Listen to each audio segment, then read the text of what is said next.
What's up, guys? Welcome to the Average Everyday Podcast with Shiloh, Eric, and Charlie. I'm Shiloh. What's up, guys? I'm Charlie. Hi, I'm Eric.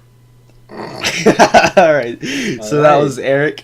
We all are basically specialized in, we're educated in different things. We all have different interests. And so we decided we were going to come on a podcast and talk about those things. I thought you said we're all special. Eric, we are all special. We are special. Alright, so basically, I'm interested in like sports and MMA, which Charlie is slightly into, but he's not as much into it as I like sports. I watch ESPN all the time. I'm just not very educated in MMA, the side of MMA. Yeah, and I love MMA, dude. And Eric's a gamer, a big time gamer, and Charlie's just an all around educated person. So we decided we'd all come in here and make a podcast and talk about things. And it's probably a horrible idea, but we're doing it anyway. So with that, maybe people might like our dysfunctional selves. Yeah, we are a little bit like a dysfunctional family. I'm the dad. Eric's the child. I beat him. Right? What does that make me? My wife. The adopted sister? Wait. Alright, maybe. I don't know. Anyway. Alright, with that, let's go ahead and get right into what we're going to talk about. UFC 168. The biggest rematch in the history of the UFC. Now, I don't know if any of you guys listening are fans of the UFC or mixed martial arts or any of that, but Anderson Silva, basically the best fighter on the face of the planet right now. I don't know if there's any really controversy about that anymore. The only other name that I heard floating around with him was Fedor Emelianenko, and he was a heavyweight, but he didn't really go through the UFC. I don't think he did, but he just went through. What makes this fight so special? Well, basically, Chris Weidman is a 29-year-old fighting out of New York, and on July 7th, he knocked out Anderson, dude, and it was like the biggest deal in the world for a long time, and it still is. And so they're gonna rematch at UFC 168, and I'm expecting it to be the biggest pay-per-view event that UFC's ever done, dude. Real talk. Yeah. Would you say Hendricks and GSP was pretty large, wasn't it? Yeah, GSP. Every time GSP fights, it's a big. I think it got a lot more coverage just because of what happened. Oh yeah, it got a lot of coverage. It's probably the most controversial decision that has been done. If you don't know what happened, this is one of the things I do know about MMA is GSP. I think you told me yesterday that he won 6 titles, or no. For about 5 years, I want to say. Yeah, I'll explain it. GSP's had about 15 title fights, and he's won about 14 of those. So he's been the champion for a long time, man. And just recently, a guy named Johnny Hendricks, who was a welterweight also. If you didn't know, GSP fights at welterweight, which is 170 pounds. It's a really talent-stacked division, but he's been the champion for a long time, ever since he took it from Matt Hughes. And Johnny Hendricks was said to... Everyone was like, he's going to be the one to beat him, man. And so he came up, and I tell you, man, Johnny Hendricks just ran right through GSP. He didn't finish him, which everyone was expecting a knockout. He did not finish him. It went to a decision. And everyone in the arena except GSP knew that Johnny Hendricks had won. GSP might have even knew that. I'm sure he did. Yeah, but they decided to give it to GSP for whatever reason. I think it has something to do with the 10 points. And like everyone freaked the fuck out. What happened? Everyone freaked the fuck out when what's his face won. Oh, did you hear about that? Yeah. Yeah. And because you were talking about earlier, but yeah, I've actually seen some stuff where people are. Yeah, dude. It's kind of the same thing with the Alabama and Auburn game. No. Everyone was like. Because everyone knew that each other. Everyone knew that Auburn had won that, but this was. So I mean, like that. I mean, you know what I'm saying. The social media, the tsunami after those kind of things and like the earthquake effect that it takes on social media is insane. Yeah, it's dude. probably a lot bigger than the actual event because people that don't even watch sports hear about it on Twitter and social Eric, media dude. things. Like Eric's hearing about UFC 167, I think. I didn't even watch the Auburn Alabama game, and I saw that. Like I saw the little clip. Mm-hmm. Yeah, dude. It's like even people in gaming were liking the video, so like I saw it in my feed, so I went ahead and watched it. So that's how I see it. Dude, I don't really go on the Facebooks or the Twitters. Go on the Twitters. What I have another UFC question. What makes welterweight so talented, or like what do you have to be so talented in welterweight? Because I know it's a lot of agility and you have to be fast. Well, welterweight is kind of the middle ground of. What's middleweight? Okay, middleweight is called middleweight, but that's up there with light heavyweight and heavyweight of like the three hardest hitting, where they're more powerful, but they might not be as fast. But welterweight's right in between there, where you got the power of a middleweight and a light heavyweight. Well, I wouldn't go that far, but you got the power. The power's there, and I'd tell you the speed's there too, because it's just one weight class away from lightweight. So you guys didn't know the weight classes, or what we're talking about right now, are weight classes in the UFC. It's how you're broken up into divisions, and that's how they choose who you fight. And there's a belt, or basically a championship, in each weight, and it goes light heavyweight, middleweight. No, it doesn't. What does it go? I'll explain it, Charlie. Lightweight. That's what it is. Nope, lightweight isn't the first one either. Dang it! What is it? It goes flyweight. I didn't even know that was a weight. Yeah, they just had a huge flyweight fight with Joseph Benavidez and Mighty Mouse. And do these kids weigh 90 pounds? They weigh 125 pounds. Mighty Mouse, and he's 120 pounds. All right. Yeah, dude, that was a crazy fight, dude. That was insane. Like, everyone was expecting Mighty Mouse and Joseph Benavidez. They had already fought once, and everyone was expecting Joseph Benavidez to win, but Mighty Mouse came out and knocked him out in the first 2 minutes, dude. It was crazy. But anyway, here are the weight classes. You got bantamweight after that, which is 135 pounds. Featherweight, which is 145 pounds. Lightweight, 155. Welterweight is 170. Middleweight is 185. Light heavyweight is 205, and heavyweight is 265. So in heavyweight, you got a giant gap there. But welterweight's right in the middle of that. I didn't even know that those were those weights. The only weights I've heard of were lightweight, light heavyweight, middleweight, welterweight, and heavyweight. I didn't know there was all those other ones. But GSP, going back to UFC 167, where GSP fought Hendricks. GSP is also known as George St. Pierre, in case we haven't stated that already. But, yeah, man, St. Pierre got dominated, and they gave the decision to him.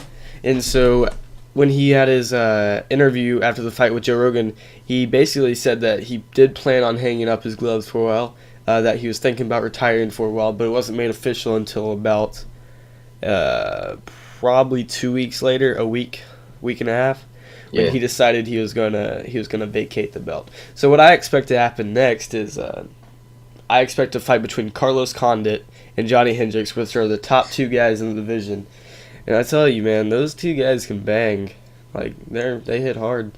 Nice. If you don't know what vacate the belt is basically give it up for a fight, or give it up to whoever wins the next title fight gets it. And you don't have to fight Georges St. Pierre to get it. They give it to whoever wins the next title fight. Yeah.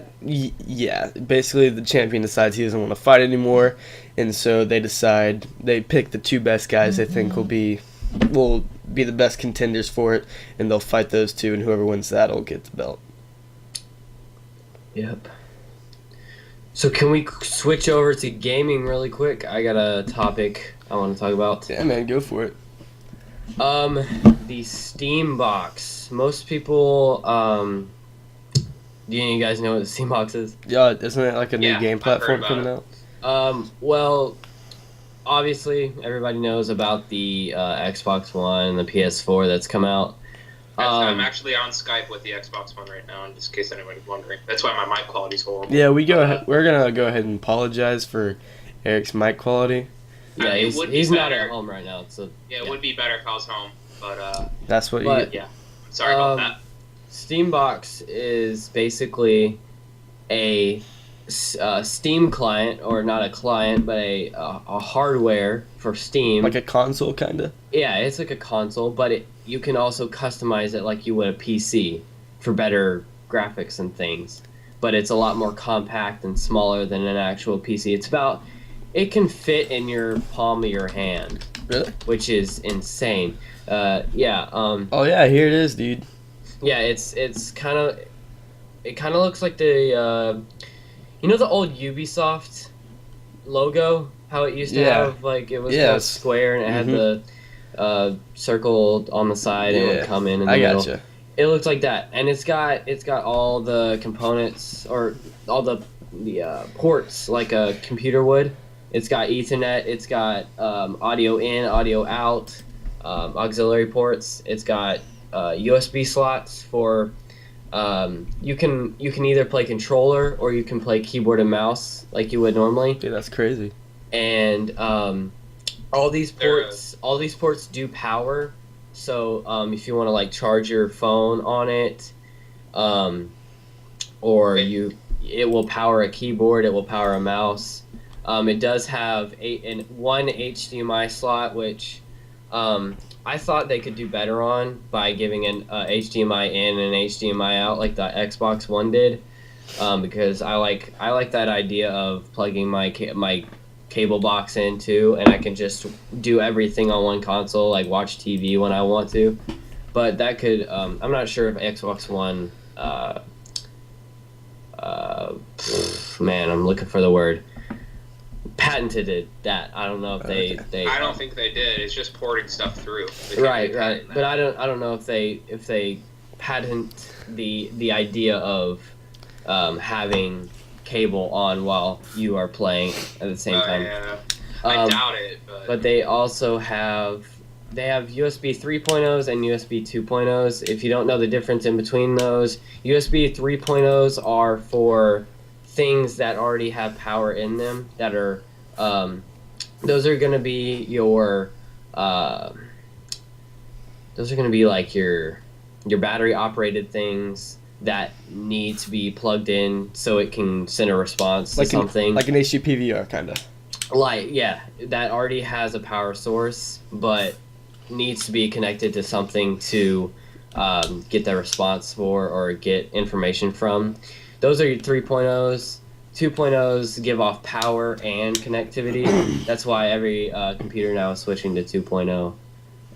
Old computers. Quick question about the Steam box. Yes. Is it only keyboard and mouse, or is it kind of it is controller and keyboard and mouse. Well, if you would have that's good, because paid attention usually to PC gamers, like, they don't really get the chance to have the comfortability to play like a console does. And my predictions are they're going to make parts or video cards or fans or motherboards especially made for the Steam box so they can fit into it, because it's about, if I held I'm trying to give this perspective. If I held an Xbox controller in my hand, an Xbox 360 controller in my hand, from thumb to middle finger, okay, that's probably about the size you're thinking of, which is extremely small for a console, and that's like mind-blowing. It's crazy how it's so innovative like this, and I don't think there's a set release date yet, but there's already been, I heard there's already been like 400 boxes set to like test. Certain people. Yeah. So that's what I heard. Yeah, dude. I think they're gonna have a whole event here coming up in what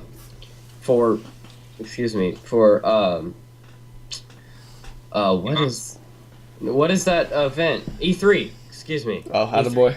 For E3 2014, because that's coming up soon. For those of you who don't know, Electronic Entertainment Expo. Am I right? That is. Yeah. Boom. There you go. Like flexing my technological muscles. For the Steam box, are there going to be dev kits, or is it just going to be like actually just make it on the computer and port it to the Steam box? Because it's just you know how there's dev kits for the PS4, the Xbox, or whatever to make games. That's how indie titles are made and whatnot. I think what it's going to be. I think games are still going to be made for. For. Oh, you're talking about.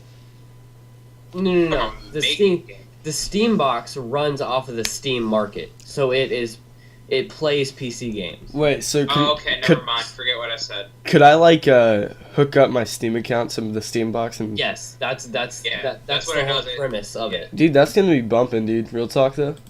And so one real thing. Did you know that a PS4 dev kit is $1,500?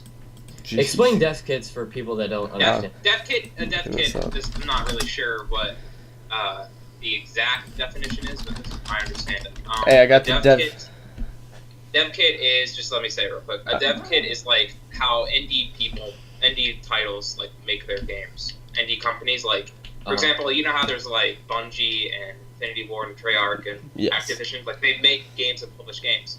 But dev kits, like that's how like normal people, not normal people, but people that aren't affiliated with a certain company or whatnot make games. So it's basically like a license or the components you need to port your game for that certain console. Alright, so here's the web definition, Wikipedia's definition. A software development kit is typically a set of software development tools that allows for the creation of applications for a certain software package. So like what I just said. Well, yeah. So it's basically like it's like a version of the console or whatever it is that allows you to program through it and like make games for it and like shows you. Yeah. Alright, okay. So yeah, developers won't need a whole nother dev kit for this. It's gonna run off PC software, and it's all gonna be digitally. There's no, and when I mentioned there's ports for everything, there's not a CD port, so you cannot put in CDs into this. It is solely digital. Dude, that's gonna be cool. So, so yeah, that's the Steam box. Release date. I'm gonna look up the release date for the Steam box. I'm not sure. I haven't seen one, but it's for sure gonna be either late 2014 or early 15. All it says right here is 2014. They haven't set a date. Oh well. And there are eSAT AP ports, which it's like a new port that I'm not sure how to explain it. It's really techy, and I'm not sure how to correctly explain that for people that aren't techy at all. So read up on that. I'm not sure. Now, hopefully we're not boring our audience with all this tech talk, like tech talk and stuff. Not mic talk, but tech talk. Yeah. And like the whole. No offense, I'm not saying you were boring during this, but I hope nobody was being bored during the talk about the Steam box and like the technical aspects of it with the USB ports and all that. I hope nobody was. Well, we know you're not boring anybody, Eric. They can't hear you through freaking Turtle Beaches on right now. Is that even coming through the Turtle Beaches? What's that coming through? The Connect. It's going through your Connect? Yeah. Yeah, the mic is the Connect, but I have Turtle Beaches on. So sound. Yeah, Turtle Beach, we out here. Sponsor. Hey, why can't you connect your Turtle Beaches to the mic? I don't know. It's just weird. Like, I mean, you can do it with the PS4 and stuff, but I don't know why. Why would Xbox do that? Why would they allow third party? Why would they allow third party things to run off their $200 thing they attach to their? There you go, kids. Console. Buy a PS4. It's better. That's what we're trying to tell you. For gaming, it's better. Yeah, for entertainment purposes, Xbox 3 or ones are better because they've got more things on it for entertainment. And I guess if you're trying to choose one for the Christmas or for figure out what your family does the most. If your family's big on gaming, get a PS4. If your family's big on entertainment and just watching Netflix and playing family games, get one. get the Xbox. Honestly, the PS4 and the Xbox One controller aren't that completely different. The analog sticks are like practically the same. I've because never they're not the held dome. either one. Yeah. The dome. Freaking, the we're dome, casuals you know how over the here. PS3 controllers have the dome analog sticks? No. Yes, Like, I actually like it do. was Yeah, round. Yeah, I know what you're talking about. Yeah. And the Xbox is kind of like it's like indention. It's Yeah. like it's an indent for your thumbs. Yeah. That's how the Xbox One controller is, but the sticks are different. That's why it's kind of hard for me to get used to, especially since I go back to 360 all the time because that's where my friends are. But the thing is, like, they're so similar because I played the PS4 at Best Buy. And it's like, I know that's not really like a good experience, but the Attaboy. controller's really identical. Tearing it up. The Xbox One, like I could use it. So don't worry about like trying to get used to controllers or anything. Like if you're going from 360 to a PS4, you know, vice versa. So, Not vice versa, but you know. So when we were deciding to make this podcast, we weren't sure where we were going to upload it, whether it be SoundCloud or iTunes or YouTube. We still haven't really decided, but I'm kind of I was scared about to ask about that. Dude, I'm kind of scared to upload to YouTube with everything that's going on, man. Oh yeah, can we talk about that for a second? Yeah. Eric, you know all about it. This, So this is my topic, but the whole content ID thing, like, it's not. I don't think we can get flagged on a video if I say Mario, and then Nintendo's gonna like flag the video and they get all the money. no, see, like how I understand how it works is, YouTube has a pool of things that their content ID algorithm looks for in videos. Say EA gives YouTube a Medal of Honor Warfighter 5-second clip, and they put that in their content ID algorithm, and if it's in any videos on YouTube and EA tells YouTube that they do not want that on YouTube, you get copyrighted striked for that. And YouTube lately, they came out. YouTube has been very quiet on this and hasn't said anything, but lately, something, I think YouTube came out like 3 days ago or something like that, and said basically to all gaming people that make like a living off this, that won't be a partner. No, because it's not called partner anymore. It's like affiliate and affiliate and manager. A managed channel. Anybody that's not a managed channel, which basically means a managed and affiliate. The differences are a managed, your videos get monetized right away because they already assume that since your basis is so big that you're not going to make the mistake of putting copyrighted things in your videos. Like PewDiePie, for example. Yeah, like PewDiePie, your big guys like Sky Does Minecraft, like CNNers, all that stuff. They're not gonna get an affiliate channel. Affected by this. They're not gonna get affected by this. So. But people like Lefty643 and maybe Wings of Redemption, people like that, they probably are gonna get affiliate, which means they have to wait sometimes. Like maybe for every, I think it's for every 20th video, or it's not exact 20th, but it's like it's a reoccurring pattern to where it's not every video, but it's your after a couple videos it will review it, and it takes up to however long they want. Oh, I thought it was every video. No, it's not every video. Oh, that's good. Okay, that's a lot better. Yeah, but I thought it was every video that it waits like 3 or 4 days to monetize. So people. So those are your affiliate and your managed channels. So, but they came out and said to the people that are going to be affiliate, and basically said, deal with the content ID system because we're not going to change it. Like they said, they just blatantly said, we're not going to change it. Deal with it. Sorry. That's exactly what they said. I can kind of understand why YouTube would do this. So, I mean, yeah, because they don't want. Because they're getting sued. Yeah, and also retards are uploading movies and songs and making money off of work that isn't in their own. By the way, we don't condone the use of mentally challenged. Yeah. We don't condone that. Sorry. I don't say that. I don't say that to whatever people know. I don't say that to the actual.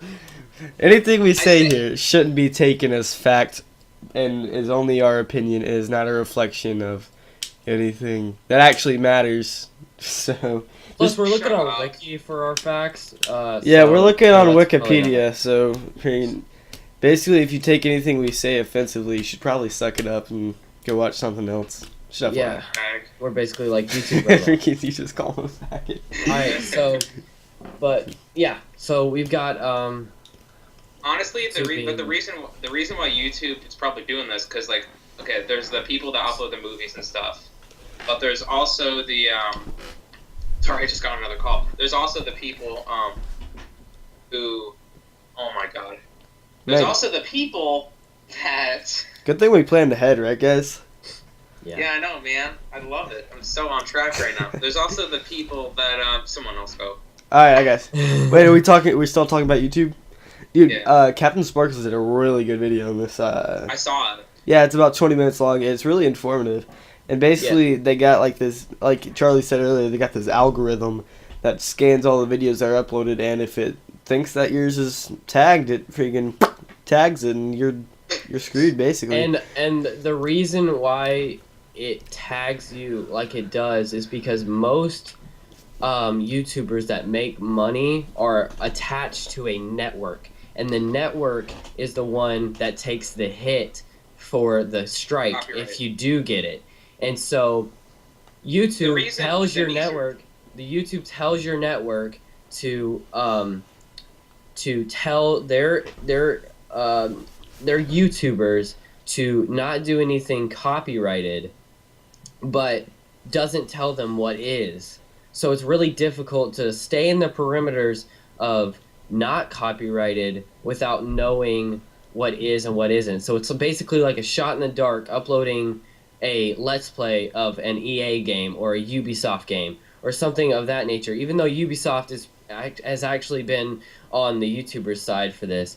And man, lost my Boogie2988 made a really good point on this one podcast I was watching. Do you know who Boogie is? No. Yeah. The guy who does. Yeah. He's kind of an obese guy, but he kind of. Not really. Why does He that is. matter? He is. He's obese, so But it's he's, freaking. I mean, you should that's probably how shouldn't do most that. people pin him. That's So. what his channel is centered around. Him But being he obese. made a really good point. He said like he doesn't upload the whole content ID thing. He's so vocal about it, but it doesn't affect him as much because he's only uploaded one thing, and that's from a game that he got written exact permission in an email from the publisher to actually like upload it. So there's no thing. So if there was a problem, he would take it to YouTube. But he said like for people they do like Let's Plays, like sometimes it's like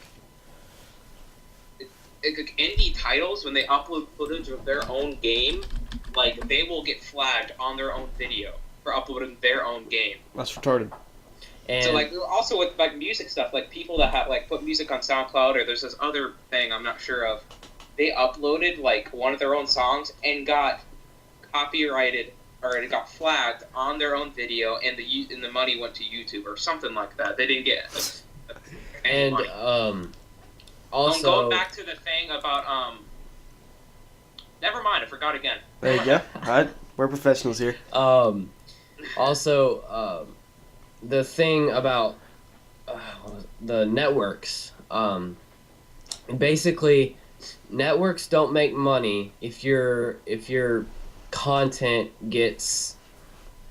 Networks make money off of how successful their YouTubers do, and Yeah. YouTubers make money how successful their networks do by not getting copyright strikes and YouTube being nice to your network. So networks like Full Screen and Machinima and Rooster Teeth, they'll be okay. But smaller networks, I don't know any smaller networks specifically. Social but- Blade? Social Blade, yeah. Social Blade, It's a network? Yeah. yeah. They My friend sponsor people. my friend is sponsored by Social Blade. But things of like networks that sponsor smaller YouTubers will no longer be in existence. And a lot of YouTubers are making after YouTube plans, and they're thinking of just switching to Twitch, because I think I like Twitch a lot, but the video the thing about Twitch is, yeah, you can tune into their stream and watch them play the game, and it's live. There's no like videos that'll always be there. Exactly. That's why Keemstar's like having conversations with people that made Creators Cast. Have you heard about that? Yeah. It's basically YouTube, but it's on a different code than YouTube, so they can run 60 frames per second videos in 1080p. So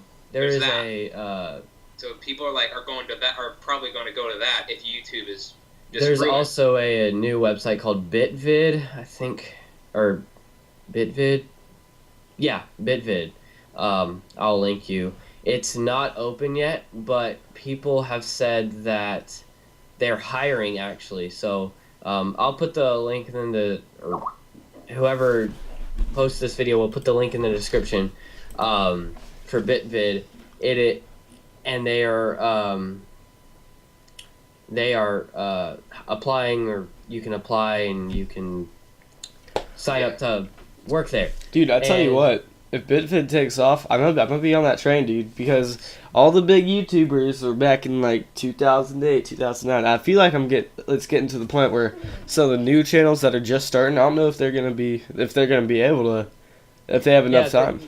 Anybody that wants to do YouTube for fun anymore is gonna have a very hard time finding fun in it, because it's gonna be so stricken with your heavily secured copyrighted things of that. The thing about networks is that usually like it acts like an agent or a PR, so somewhat, not really a PR, but an agent to like manage your monetization and how much money you make and all that. Now that there's the whole copyright thing with the 3 or 4 days, like there's almost no point of needing a network. Boogie has never had a network, and he makes a bunch of money like every month. I mean, you can still have monetization straight from YouTube. It's just like it's the whole managing it and everything. So there's really no point in a network right now,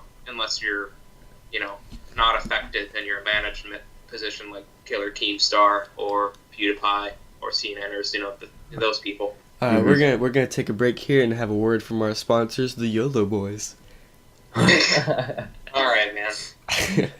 All right. We are referencing another podcast, run by Woody's Gamertag and others. Everyone knows of the YOLO. So everyone knows the YOLO Boys. The money was there, and we don't care. All right. I watched that. I don't watch Paint. We're gonna take a break. All right, we're gonna take a break. We're not taking a break. Push. Yes, we are. We're taking a break. Since when? Why didn't you let us know this? Was this break scheduled prior to us starting recording? Yeah. Oh well. Well, we're not taking a break. Eric might need to go to the bathroom or something. All right, man. What's up, guys? We're back from our priorly scheduled break, and so we're back, and we're gonna talk about. Did you guys hear about this? It's pretty crazy. Time Magazine made Pope Francis the Person of the Year, right? Like, that's not a big deal. Yeah, it made Pope Francis. Why? Because he's like the best pope ever, essentially. He's been doing. I guess so. Sure. Been doing. Because he's been doing cool stuff, and he's made it. Well, I don't have all the crap set up here in front of me, but if you want me to look it up, I guess I will. But basically, he's just been like amazing, essentially. And he's made a bunch of comments like he accepts everybody into the church if they're good enough, and like he's not going to judge somebody by what they do if they're a good enough person.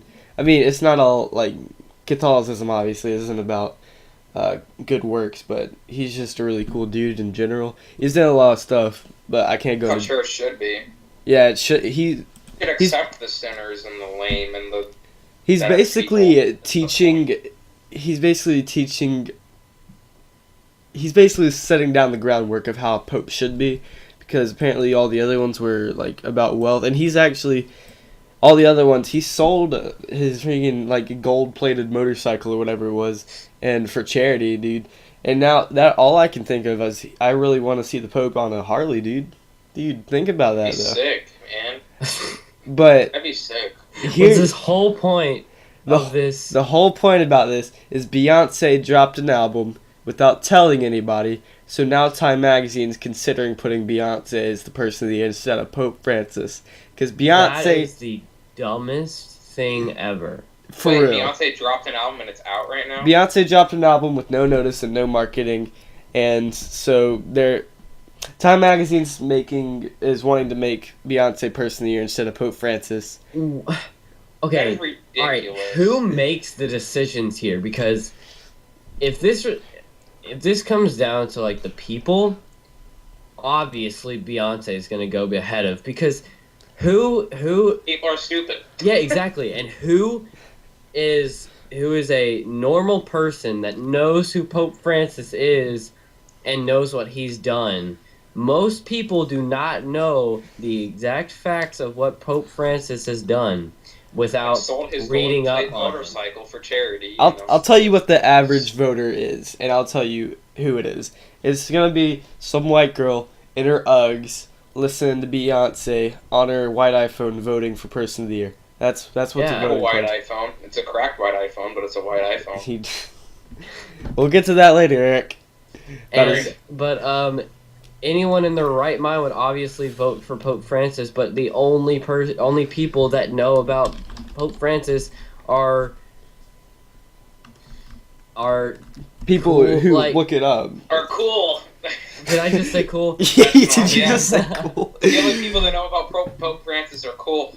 Wow. If you don't vote for Pope Francis, you're gay. You're not cool. Freaking Jesus. But yeah, that's essentially what's going on. So what are your takes on this?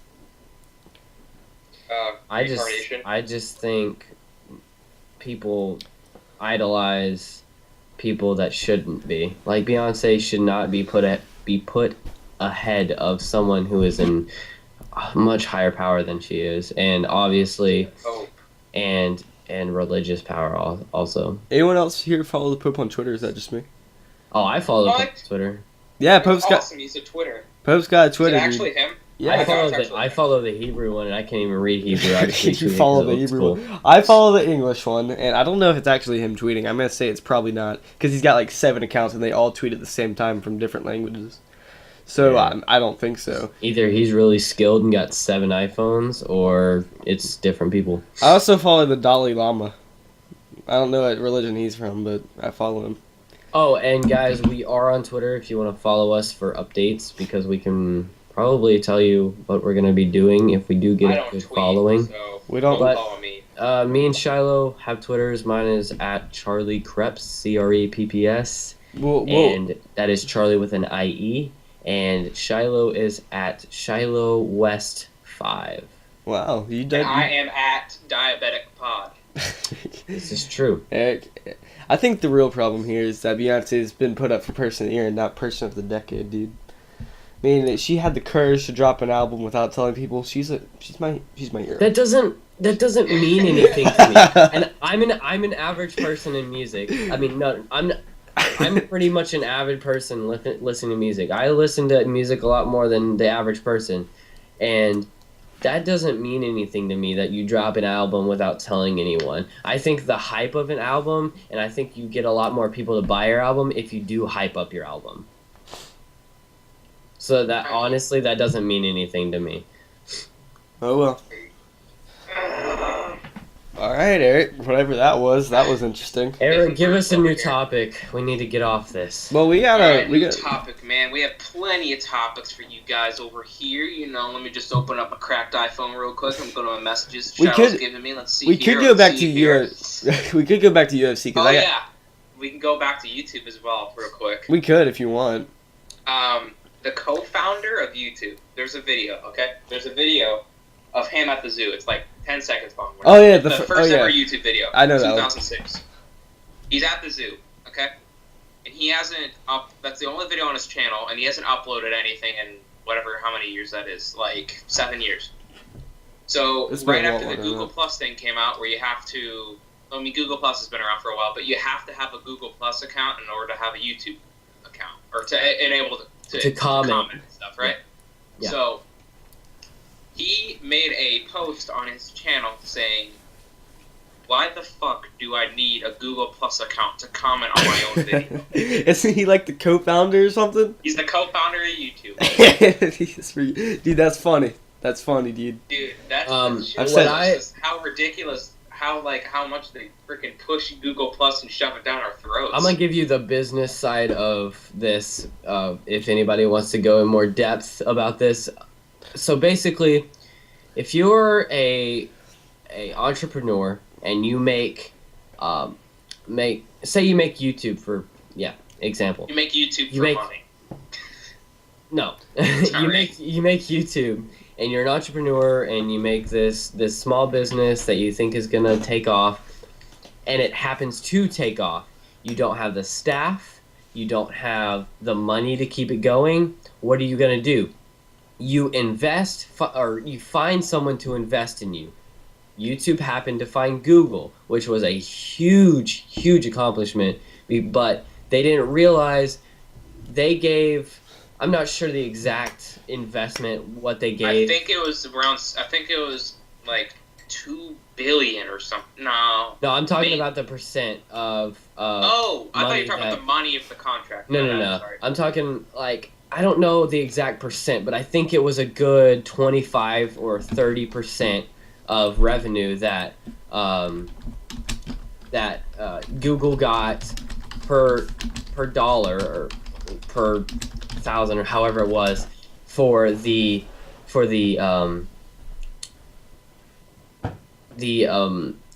what was it I was saying for the investment that they gave. They got 30% for every dollar they make for a certain amount of money that Google would give them to keep their staff going, to keep keep writing code, to keep up with all the traffic they've been getting. And I don't think YouTube realized that Google would take them over in the end, which that could result in one of the co-founders being mad at that. So yeah, he just hasn't uploaded anything, and then all of a sudden he says that. I just thought that was funny. That's all, because it just shows that like the people that made YouTube are like, what the fuck are you doing, Google? Like, pardon my language, sorry, but yeah. Another thing, I mean, that was kind of a short topic, but I'm into gaming, so sorry, I'm going to talk about that. We've already sort of covered the PS4 versus Xbox One, the Xbox One being an entertainment thing and PS4 being gaming, whatever. But I'm not sure if any people that watch this are going to be into, watch Call of Duty videos or whatnot. That seems to be a prominent demographic on YouTube. Stop trying to be lefty. Anyways, I'm just going to talk about why people go back to older Call of Duties, try to be successful with it. Whether it's a commentator or a whatchamacallit, commentator or like a trick shotter or a sniper or anything like that in the Call of Duty franchise. I mean, if you have a big enough fan base as it is, I guess you could go back to any Call of Duty you want, but you're generally going to generate the most amount of views if you stay with the current game, obviously, right? Yeah. At least right now, maybe not in the honeymoon phase of Call of Duty, you make the most money off by making new Ghost Call of Duties, Duties, or whatever the new Call of Duty is, for example. Obviously, it's not gonna be that way for September or August or October. Maybe even winter it's time, depending on how the community receives the new game. That's true, but a lot of people are starting to go back to Modern Warfare 2, which is weird because it's 5 years old. But I don't really understand. I mean, I can sort of understand going back to Black Ops 2 or Black Ops, or actually I can kind of understand going back to Call of Duty 4 or World at War, because those are the first Call of Duties that the community sort of fed off of. But going back to Modern Warfare 2, with which a bunch of stuff has happened. I'm not sure if anyone's a trick shotter here, but everyone sets up clips on that game. It's kind of If you don't know what setting up clips is people stand down. I'll explain this because I'm kind of fond of this. People stand down and don't move, or no scope. If you don't want no scoping, is like just shooting a sniper without scoping it, and they just stand down there for you and don't do anything. And the people trick shot on them, and it's not a real clip; it's a fake clip because it's not. It doesn't take any skill to hit it. It doesn't take any skill to hit it because he's just standing down there. Whether, like, obviously there's some luck involved, but there's also skill in doing the shot. But there's the guy down there, and if he's not trying to kill you, there's no. It's just eventually you'll hit it. It's like probability. It's like having 2 red marbles, 2 blue marbles, and a green marble in a bag. You put your hand in there and you go around, and eventually you're going to get that green marble. So it's kind of like eventually going to happen. That's well put. I like that. I'm gonna relate this to like MMA. It's kind of like someone giving you an arm or giving you a chin to hit. It's like basically giving you a simple target instead of like head bobbing or getting the guard or something. It's basically like giving yourself up so the other person can achieve what they need to. Essentially. That's kind of what it is. But what I don't understand is like, okay, if anyone's familiar with FaZe Clan, they're like the leading sniper trick shotting team.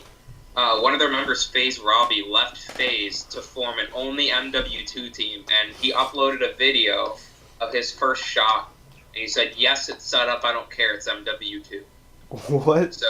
So the standard now in MW2 that is set up, and people don't think that MW2 clips should not be set up. That's the standard. Literally, they don't care if it's set up on Modern Warfare 2. That's the problem. My personal opinion, I think Modern Warfare 2 is the best game for trick shotting. Like, that's where it was created. If you don't know, it's where it was not really created, but it's where it took off. Yeah. And all the different shots. People are gonna think I'm saying gibberish here, but can swaps, knack swaps, barrel rolls, backflips, wrist twists, all that stuff. That was all found on Modern Warfare 2 and glides and variables and stuff. But, what are you talking about? Shut up, man. We'll start naming off submissions.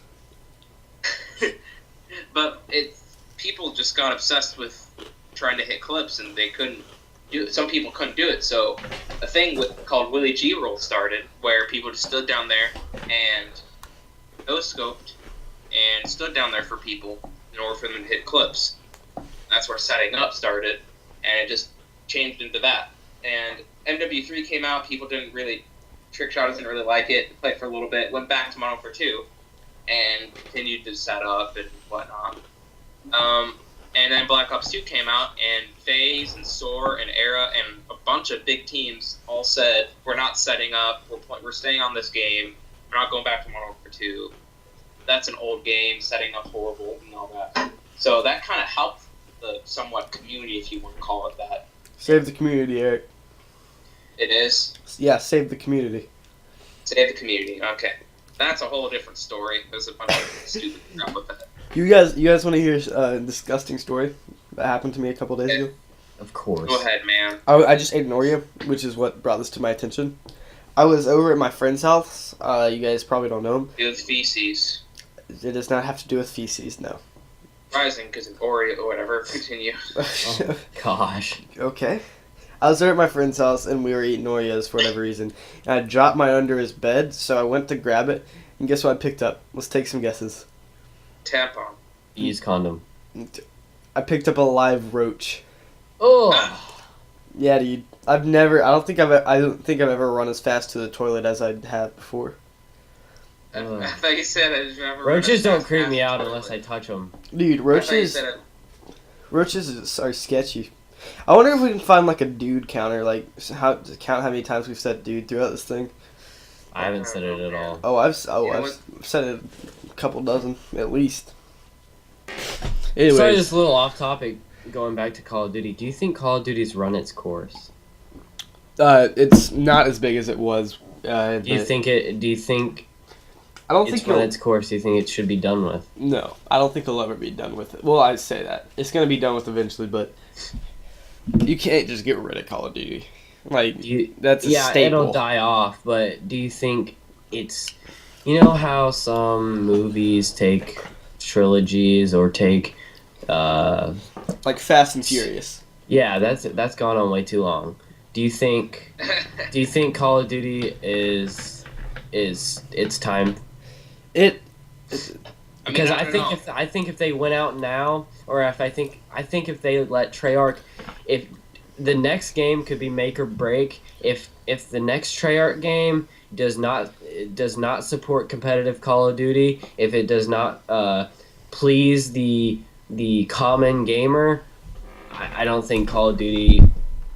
Alright, so sorry guys, we must have had a glitch in the matrix or something, I don't know. But basically our audio just cut out for whatever reason. But we're back, and yeah, you can continue with what you were saying. I said the common gamers, or I don't know where I ended off, but common gamers are kind of breaking away from the Call of Duty series because either it's too complicated for them now because they're adding all these aspects to it, and they're making a lot of aspects, and your speakers are on. Shallow. I know. That's where the audio is coming from. Okay, I'm just gonna hear myself, so yeah. So the common gamer is kind of losing interest because it's. I remember back in the Black Ops days when customization was just the reticle and the camos and adding your emblem to your gun, and I feel like that was enough for me. But yeah, you've got to evolve sometime, and maybe Call of Duty does take off again in these next gen consoles, but we'll never know until we get a couple years in. So I think the next Call of Duty makes or breaks the franchise. Alright, so And with Titanfall coming out, and especially with Grand Theft Auto just coming out, I mean, Grand Theft Auto is just ridiculous. I love that game so much. Destiny is going to be people don't talk about it a lot, but I think Destiny is going to be a huge factor in this too. alright, so I think I could vouch for you on that. alright guys, we're reaching the end of our recording time here. All right, guys. All right. Thank you guys for watching or listening, I guess. Alright, well, we definitely have a few more topics to talk about. We'll probably bring up some more. Absolutely. So, sorry for the mic quality. For me, kind of at my dad's right now because it's my birthday, like, tomorrow, so I'm going to spend some time with him and stuff, so... Happy birthday. Everybody wish Eric happy birthday in the comments. Everybody wish me a birthday. Yeah, this podcast is mostly technology-based. It won't always be like that. But it's mostly about it's what me and Charles enjoy. So yeah, so we're gonna start branching out and having longer podcast sessions. But for now, I got an event I gotta go to, so we gotta cut it short. So guys, yes, sir. But thank you guys for watching, and don't forget to subscribe for more podcasts or whatever. And once we make it, don't forget to subscribe to the podcast on iTunes and possibly SoundCloud or maybe even Android if we get that. Yep. We're not going up on I'm Android. not sure how it's going to work out. We're absolutely not going up on Android. Forget Android. Sorry, Android. Sorry. Woo! All right. Team Apple. Deuces. Later.